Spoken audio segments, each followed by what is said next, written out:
대구의 집값이 올 들어서는 하락세를 면치 못하고 있습니다. 전국에서 가장 많이 떨어졌습니다. 새누리당이 탈당파 무소속 의원들을 모두 복당시키기로 해 유승민 의원은 이미 복당이 승인됐고 주호영 의원도 복당할 것으로 보입니다.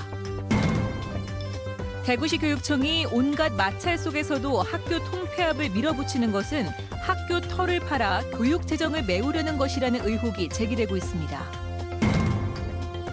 타계 20주년을 맞은 고 김광석이 다시 무대에 섭니다. 홀로그램 3차원 입체 영상으로 생전 공연 모습이 복원된 겁니다.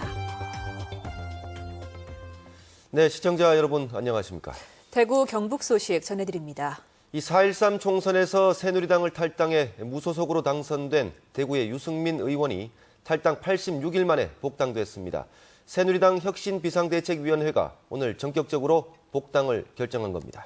하지만 친박계는 비대위 쿠데타로 규정하며 강하게 반발하고 있는데 유 의원의 복당이 새누리당 내부뿐만 아니라 지역 여권의 권력 구도에도 상당한 영향을 미칠 것으로 전망됩니다. 윤영균 기자가 보도합니다. 새누리당 혁신비대위는 찬반 경론을 벌인 끝에 무기명 투표를 통해 탈당파 무소속 7명을 모두 복당시키기로 했습니다. 복당 문제 해결이 당의 쇄신과 혁신을 위한 출발점이라는 판단을 하였습니다. 8월 전당대회 이전에 복당이 힘들 것이라는 예상과 달리 혁신비대위가 총선 민심을 앞세워 친박계에 쏠려 있는 당내 무게중심을 분산하려는 의도라는 분석이 나오고 있습니다. 권력 말기되면 어떤 쪽으로 도출하지 살겠느냐는 생각을 좀 많이 하거든요. 친박이 당권을 잡으면 저서 손을 못 잡더라고 얘기를 하잖아요. 비박계 핵심이면서 차기 대권 주자로도 거론되고 있는 유승민 의원의 복당은 이미 승인돼 친박계의 동력에도 타격이 불가피할 것으로 보입니다. 최경환 의원의 당대표 당선 시나리오도 쉽지 않을 것이라는 전망이 벌써 나오고 있습니다. 유승민 의원 자연스럽게 비주류, 비박의 중심 인물로 자리매김할 가능성이 크고 그렇게 되었을 경우 최경환 의원의 어떤 위상은 심각하게 흔들릴 가능성도 있다고 봅니다. 최경환, 유승민 두 거물 정치인을 사이에 두고 어떤 길을 택할지 지역 국회의원들의 셈법도 복잡해지게 됐습니다. 집권 여당의 중심에 지역 의원들이 있다는 것은 지역 정치권의 위상을 높이는 데 도움이 되겠지만 갈등과 분열의 소지도 있어 권력구도 재편에 따른 후폭풍도 예고되고 있습니다. 한편 주호영 의원도 곧 복당 신청을 할 것으로 알려진 가운데 동구을과 수성을의 당협위원장도 유승민, 주호영 의원이 각각 맞는 쪽으로 가닥이 잡힐 것으로 보입니다. MBC 뉴스 윤용균입니다.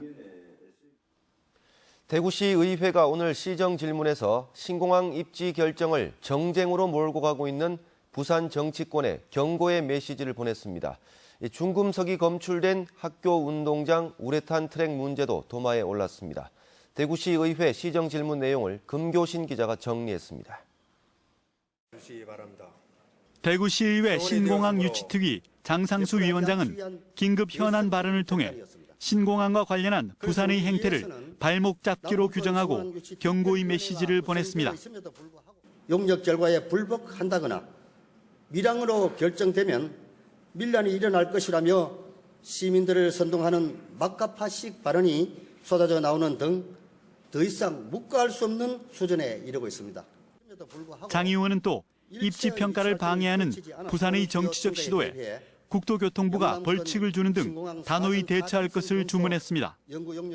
차순자 의원과 김혜정 의원은 대구의 국공립보육시설이 부산 162개, 인천 146개와 비교해 턱없이 부족한 51개에 불과하다면서 대구시의 의지 부족을 꼬집었습니다.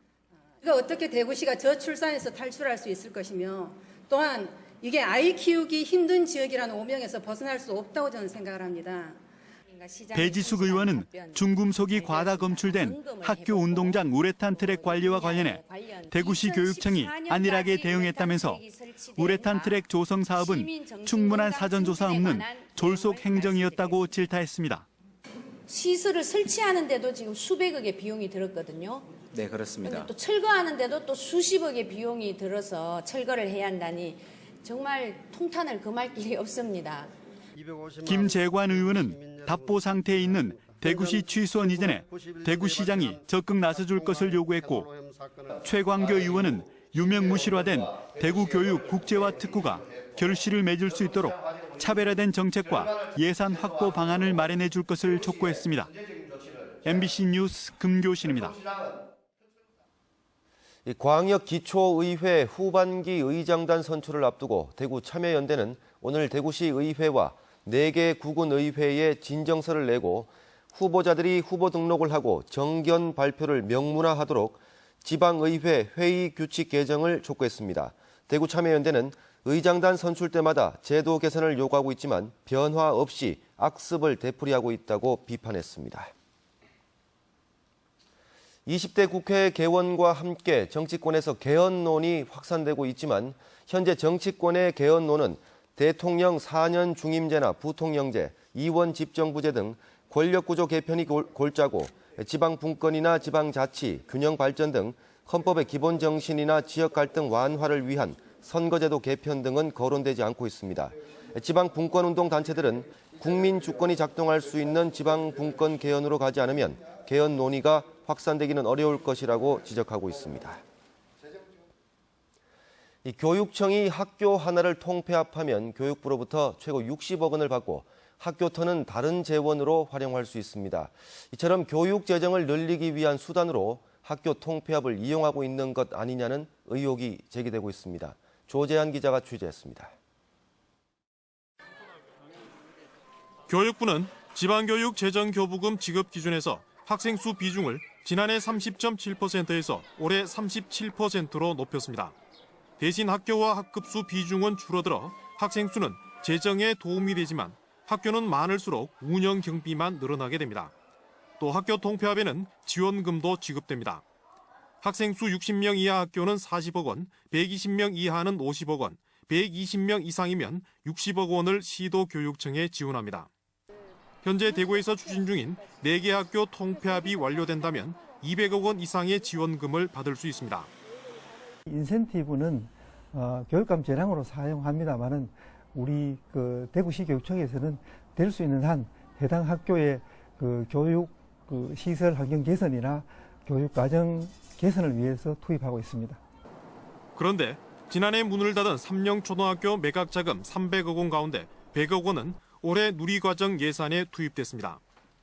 매각하면서 추가적으로 재정 확충을 할 수도 있어서 사실 누리과정 예산을 지방교육청이 고스란히 따르면서 발생하는 대구시 교육청의 재정 부족을 이런 꼼수로 메우려는 게 아닌가 하는 의혹을 받기에도 충분합니다. 우수한 교육 과정을 인정받으면서 작은 학교에 성공 사례로 손꼽히는 학교들을 무리하게 통폐합하려는 대구시 교육청의 정책이 교육 재정을 메우기 위한 것이 아니냐는 의혹이 일고 있습니다. MBC 뉴스 조재한입니다. 지난해만 해도 고공행진을 이어가던 대구의 집값이 올 들어서는 하락세를 면치 못하고 있습니다.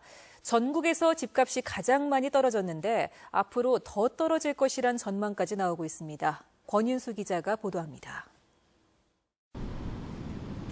지난해 11월 4억 5천만 원까지 올랐던 대구 수성구의 전용 면적 85제곱미터 아파트. 하지만 최근 매매가는 3억 7천만 원, 7개월 만에 20%가 떨어졌습니다. 쉬지 않고 올랐던 대구 부동산 시장의 분위기가 달라진 건 올 초부터입니다. 지난달 대구의 평균 집값은 한 달 전보다 0.12% 떨어지는 등 올해 들어 전국 최고 하락세를 보이고 있습니다. 지난달부터 지방에서도 주택담보대출 심사가 까다로워지면서 주택 수요가 더 움츠러들었습니다. 여러 가지 가계자금 대출 규제 때문에 지금 수요가 많이 줄어들어서 가격이 지금 떨어진 그런 현상이 있고요. 지난해 대구 부동산 시장은 전국 최고 수준의 상승률을 기록했고 청약 경쟁률도 수백 대 1에 달할 정도로 과열 양상이었습니다. 한국감정원에 따르면 대구의 평균 집값은 지난해 12월에 최고 정점을 찍었는데 3년 전보다 무려 39%나 올랐습니다. 호황기였던 2013년과 2014년 4만 가구나 분양됐는데 올해 입주가 몰리면서 가격 하락을 가속화시키고 있습니다. 신규 입주 물량이 외곽 지역을 중심으로 계속 증가하고 있고 5월 2일부터는 주택담보대출 규제 강화까지 시행이 되면서 대구 주택시장이 본격적인 조정 국면에 들어갔다는 분석이 나오는 가운데 집값 하락은 당분간 이어질 전망입니다. MBC 뉴스 권윤수입니다. 정부가 축산업 활성화를 위해 외국처럼 방목하면서 그곳에서 풀을 뜯어먹을 수 있는 공간을 만들어 오고 있습니다. 오늘 김천에서 지난 3년 동안의 사업 중간 발표회가 있었는데 경제성과 친환경 측면에서 주목을 받았습니다. 이상원 기자가 보도합니다. 김천의 한 사냥 목장. 사냥들이 먹고 있는 목초는 오차드 그라스란 품종으로 농촌진흥청에서 우리 토양에 맞게 개발한 신품종입니다. 이처럼 산림을 초지로 조성해 사료로 공급하는 산지 생태 축산이 수입에 의존하는 사료비를 저감할 수 있어 농가의 기대를 모으고 있습니다. 한화 암소 육성을 방목했을 때의 사료비가 39% 정도 절감됩니다. 특히 그 암소 번식 후에는 육성보다 더 효과가 좋았다. 46%까지 절감이 되고요. 축사에서 사육하는 방식이 아닌 방목을 하기 때문에 환경 훼손 문제도 해결되고 농업의 6차 산업화를 통한 관광 수익도 장점으로 꼽히고 있습니다. 가축 분뇨라든지 악취 이런 데서부터 이렇게 해방이 될 수 있고 그렇게 건강한 가축들이 가축 전염병에도 비교적 잘 이렇게 견뎌낼 수 있는 힘이 있다 이렇게. 축산업으로서의 수익도 창출하면서 덤으로 이제 아름답게 조성된 목장을 다른 분들이 와서 보면서 힐링을 함으로 인해 가지고 얻는 수익. 앞으로 산지 생태 축산은 굉장한 발전이 있지 않겠나. 정부는 앞으로 산지 자원을 축산인들이 쉽게 접근할 수 있도록 규제를 완화하는 한편 소비자들의 입맛에 맞도록 품질 개발을 위한 연구도 강화할 계획입니다. 산림과 초지, 가축이 공존하는 산지 생태 축산 모델이 친환경과 경제성이라는 두 마리 토끼를 모두 잡을 수 있는 대안으로 주목받고 있습니다. MBC 뉴스 이상원입니다. 경북대는 의학전문대학원 분자의학교실 백문창 교수팀이 세포에서 분비되는 엑소좀이란 물질이 단백질과 리보핵산을 가지고 있어 세포의 성질과 상태를 알 수 있는 점을 이용해 피 한 방울로 유방암을 조기 진단하는 기술을 세계 최초로 개발했다고 밝혔습니다. 지금까지 유방암이 진행돼야 진단이 가능했던 기존 방식과 달리 간단한 혈액 검사로 초기에 암 발생 유무를 알 수 있어 환자의 고통과 비용을 줄일 수 있을 것으로 기대됩니다. 베어링 생산업체인 3호 엔지니어링이 베어링 클러스터가 조성되는 영주 지역으로 인천 남동공단의 공장 일부를 이전하기로 하고 오늘 영주시와 투자 양해각서를 체결했습니다.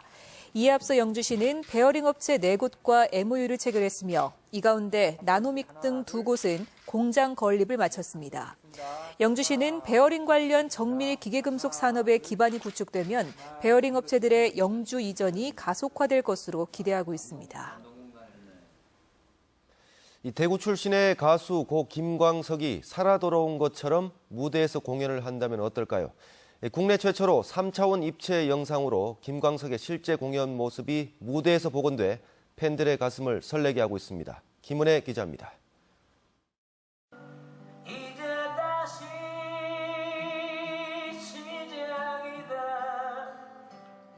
영원한 가객 고 김광석이 관객 앞에 다시 나타났습니다. 기타를 치고 하모니카를 부르며 열창하는 많은 이들의 기억 속에 남아있는 모습 그대로입니다. 그 당시에 그 감회스러운 내용들이 뜻깊게 마음에 닿아와서 참 좋은 것 같습니다.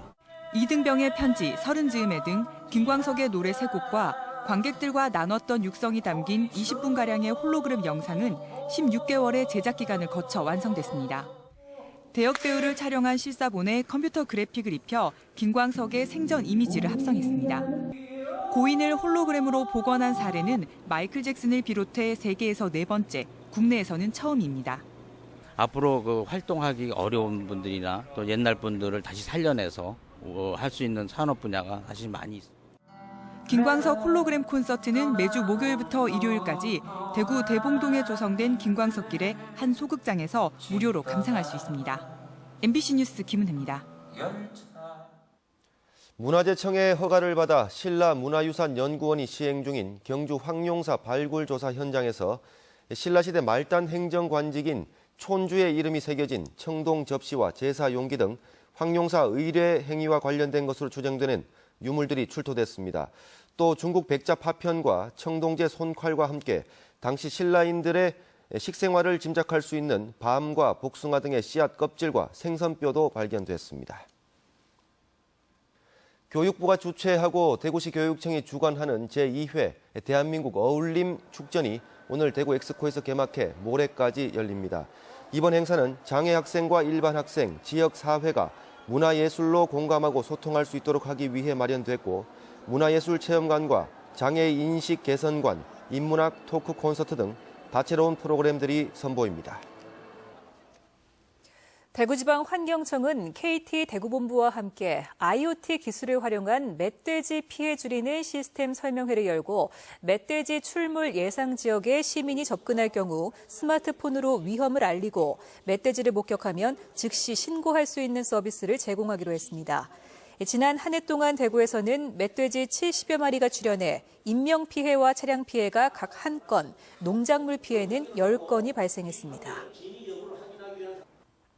남부지방산림청은 본격적인 여름철을 맞아 10개 반 60여 명의 특별사법 경찰관을 투입해 8월까지 산림 내 위법행위 단속에 나서 계곡 내 야영시설 설치와 불법 상업행위 시설을 단속하고 무허가 시설은 폐쇄할 계획입니다. 오물이나 쓰레기를 버리는 사례도 단속해 적발 시 100만 원 이하의 과태료를 부과하고 산림 내 설치된 표지판 훼손은 20만 원 이하의 과태료를 부과할 계획입니다. 경북교육청이 홈페이지를 통해 올해 하반기에 시행하는 공립유치원 초중등교사 임용시험의 선발 과목과 인원을 사전 예고했습니다. 예고에 따르면 중등교사는 국어와 체육, 영양, 특수 등 18개 과목에 89명을 선발할 예정이며 오늘 10월 21일 시험 계획을 확정해 공고합니다. 또 초등교사는 260명, 특수학교 교사 10명, 유치원 교사 9명을 각각 선발할 예정이며 오는 9월 29일 계획을 공고하기로 했습니다. 네, 지금까지 대구 경북 소식 전해드렸습니다. 시청해주신 여러분 고맙습니다.